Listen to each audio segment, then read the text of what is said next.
Après une longue pause, la saison 2 d'Andor est presque là. Toutefois, avant de se lancer dans cette aventure, voici des faits que vous avez probablement oubliés. Allons. C'est l'heure de l'histoire, mon poulet au miel. On ouvre les petits volets.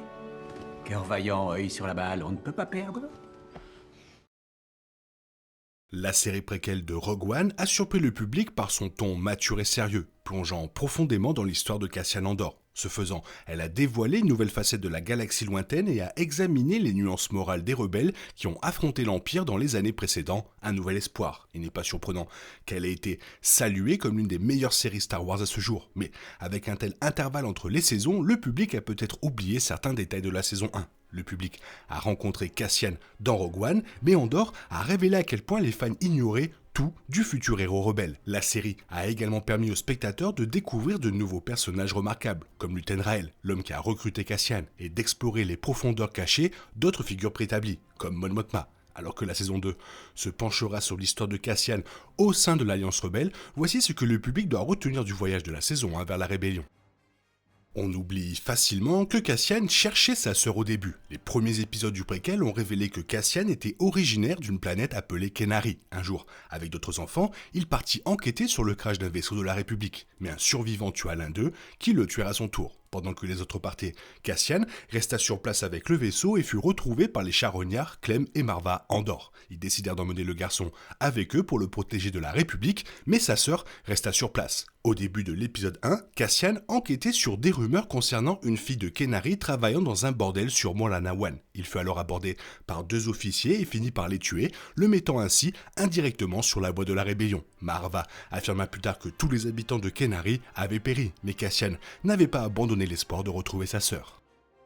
Bien qu'il n'apparaisse que dans des flashbacks, le père adoptif de Cassian, Clem, joue un rôle clé dans son parcours vers la rébellion. Lorsque la République devint l'Empire, les habitants de Ferrix, la nouvelle demeure de Cassian, n'apprécièrent pas le nouvel ordre et leur jetèrent des pierres. Clem tenta de calmer les manifestants, mais les impériaux, pensant qu'il était l'un d'eux, le pendirent sur X-Road. Cassian riposta plus tard en attaquant des Stormtroopers, après quoi il fut envoyé combattre pour l'Empire sur Minban en guise de punition. Luten affirme que Cassian n'était qu'un simple cuisinier et n'a passé que 6 mois sur Minban. Cela dit, Cassian apprit plus tard qu'ils combattaient leurs propres compatriotes lors de cette bataille brutale et finirent par déserter. Ses expériences alimentaires, sa haine envers l'Empire, et Luten utilisa sa connaissance de cette histoire pour convaincre Cassian de se joindre à un braquage rebelle sur Aldhani. Après avoir entendu parler du braquage, Marva s'engagea avec des filles sur X-Road pour la première fois depuis des années.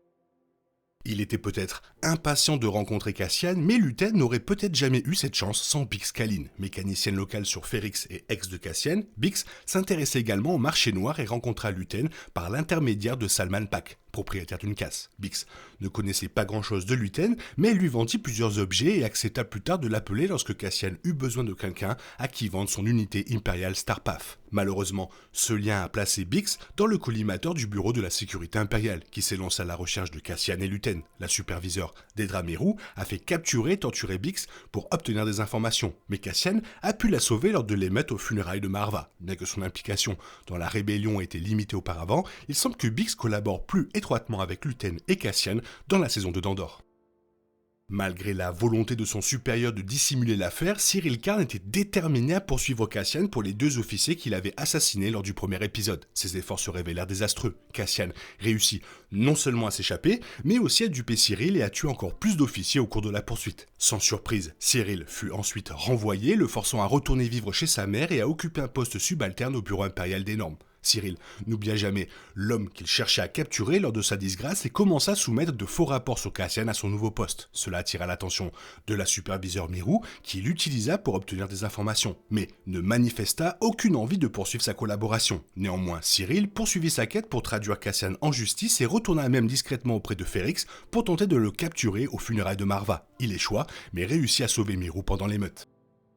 Ses pairs étaient peut-être sceptiques, mais la superviseure Dedra Meero avait raison lorsqu'elle affirmait qu'une rébellion organisée contre l'Empire se préparait. Après les avoir convaincus de sa justesse après le braquage d'Aldhani, Dedra utilisa son nouveau pouvoir pour traquer les personnes impliquées, en particulier Cassian et Luten. Bien qu'ignorant le nom de ce dernier, Dedra savait qu'il devait être un personnage crucial de la rébellion naissante et lui donna le nom de code Axe. Bien que, comme Cyril, Dedra était déterminée à retrouver Cassian, elle semblait davantage intéressée par l'identité d'Axe et passa la seconde moitié de la saison 1 à en apprendre le plus possible sur eux. Elle déploya de grands efforts pour attirer Cassian auprès de Ferrix et commit des actes horribles en chemin. Mais cela ne suffisait pas, car Cassian et Luthen s'échappèrent à nouveau. Dédra sera sans doute encore plus impatient de les rattraper dans la saison 2.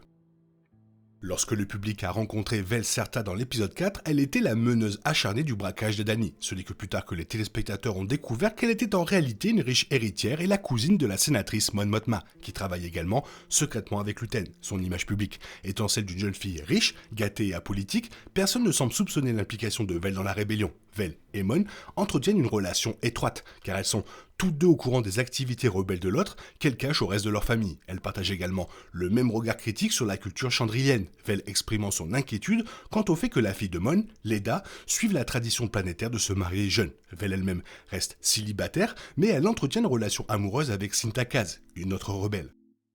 Cyril et Dédra n'étaient pas les seuls à en vouloir à Cassian dans la saison 1. Malgré son aide cruciale lors du braquage d'Aldani, l'assistante de Luthen, Cleia Marquis, ordonna à Vel de tuer Cassian, car il en savait trop. Vel, Cinta et Luthel se rendirent tous sur Ferrix pour tenter de le retrouver, mais Cassian finit par les trouver en premier. Après avoir sauvé Bix, Cassian surprend Luthen sur son vaisseau et lui ordonne de le tuer comme prévu ou de le laisser rejoindre leur cause. Aussi juste que soit leur cause, les rebelles commettent de nombreuses erreurs morales pour atteindre leur objectif. Luthen en particulier joue à un jeu d'échecs complexe tout au long de la saison, n'hésitant pas à sacrifier certaines personnes pour se cacher ou masquer les activités de la rébellion. Il avait peut-être l'œil sur Cassian depuis un moment, mais s'il n'était pas prêt à combattre l'Empire, Luthen n'aurait eu aucun mal à le tuer.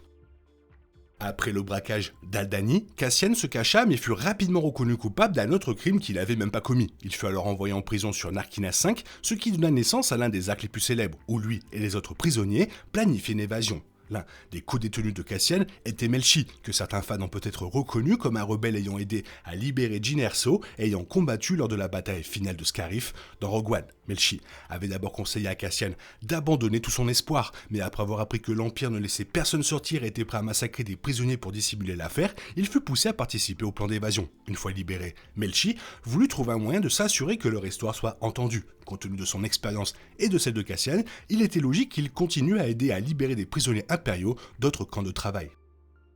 Mon Mothma n'a même pas rencontré Cassian lors de la première saison, mais son implication dans la rébellion naissante a été cruciale. Luthen a poussé sa loyauté à ses limites, mais Mon est restée fidèle à ses convictions, même si elle a dû faire certains sacrifices en cours de route. Pour pouvoir continuer à financer la rébellion et dissimuler ses activités, Mon a conclu un accord avec le banquier véreux Davos Kuldun, qui prévoyait de présenter sa fille à son fils, premier pas vers le mariage dans la culture chandrilienne. Bien que le showrunner Tony Gilroy ait souligné dans un récent entretien que cela ne signifiait pas nécessairement que les deux étaient déjà fiancés, il semble bien que l'intrigue secondaire aille dans ce sens. Plus important encore, la décision de Mon démontre qu'elle est prête à faire passer la rébellion avant l'intérêt de sa fille. Son rôle est peut-être très différent de celui des autres rebelles, mais comme eux, Mon doit quand même faire des choses dont elle n'est pas fière pour la cause.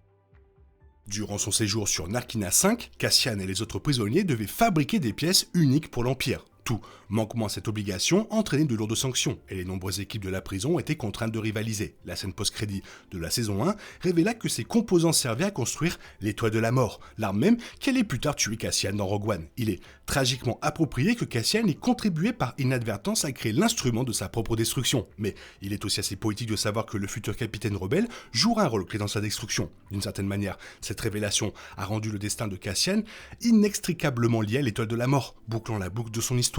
D'après la bande-annonce de la saison 2, il semble que la série maintiendra cet événement à l'horizon alors que les spectateurs suivent l'étoile de la mort presque achevée.